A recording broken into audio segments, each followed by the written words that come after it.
Hey guys, we're here from WNOL, here to talk about Star Wars Episode 7. So James. 7.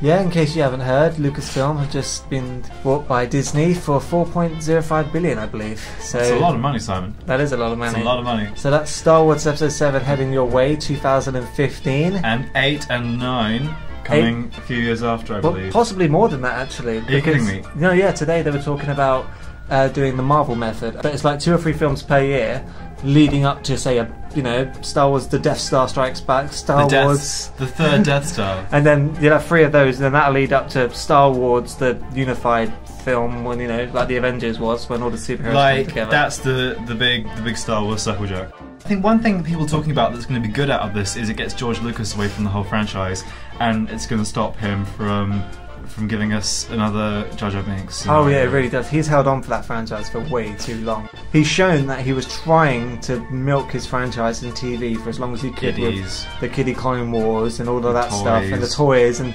expanded universe conceptions that were never seen in film.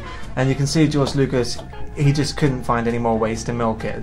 I've ruined this franchise as much as I can. It's somebody else's turn. He's passing on the torch. And the slightly bad news is he's going to serve as creative consultant on the new films. So that means he has no overall control. He can say not enough Ewoks. He can say, yeah, I want more Luke Skywalker, or Ewoks. There's not going to be Ewoks. No Ewoks. The Ewoks. I'm pissed if there are going to be no Ewoks. If you're a fan of the original, you'd be pleased to know that Mark Hamill, Carrie Fisher and Han Solo, who play Luke Skywalker, Princess Leia... Mark Hamill, Carrie Fisher and Han Solo. Harrison Ford. They've all come out and said to people, none of them have got much going for their careers right now. Yeah. And so I think they're just happy to return to the franchise that made them stars in the first place. I think they need to bring back the annoying little kid from the first one. I thought, no, but compared to Hayden Christensen, I think Jake Lloyd did alright. He did turn Darth Vader into a little bitch. Jake Lloyd would just be, now this is pod racing!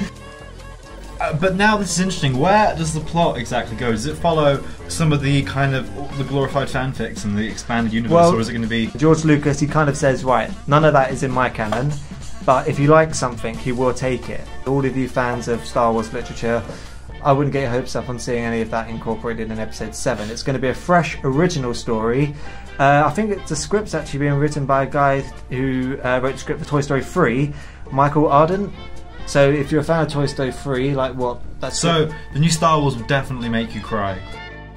Star Wars Episode 7 is coming in 2015, and the mammoth year for the box office. You've got Avengers 2, Star Wars Episode 7, rumoured, the Justice League. Oh my god. So that's going to be one huge year for cinema, and I kind of think, who's going to lose out in that race, do you think? Probably... maybe the Justice League, because that'll be a new kind of thing. And there's no build-up to it. I think when you're up against Star Wars, you're going to lose out, really. So yeah. I think Star Wars Episode 7, it's going to be guaranteed money, as long as it's connected to Return of the Jedi and not the prequels, which means no Hayden Christensen. Thing is, people will still see it out of curiosity, I think. Yeah. Like, they'll be like, okay, maybe I want to kind of be a bit sadomasochistic and watch this.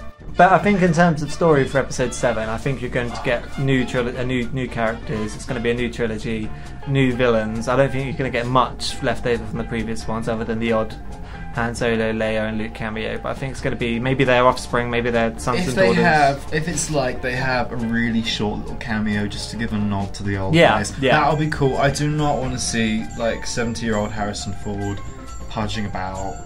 Exactly. I mean, Harrison Ford, in my opinion, he's the only one that could kind of put it off. But then, because he's the only one that's a good actor and has kind of stayed decent in shape. But Star Wars Episode 7, you're probably going to get new teen leads, I imagine, and just something to compete with. Like, for example, Spider-Man, new teen lead. Andrew Garfield, he's popular at the moment. I think Star Wars Episode 7 will give you that as well. And I imagine you get all the classic elements of a teen drama with Star Wars thrown in. And I think because that's what sells now. I bet it will have Emma Stone in it. Emma Stone. I think no, but the only actor I've known that's really said he'd want to do it is the guy who played Loki, Tom Hiddleston, from the Avengers and 4. He said he'd be. Yeah. He said he'd be up for a role in Star Wars Episode 7, and I can imagine him really pulling off a villain.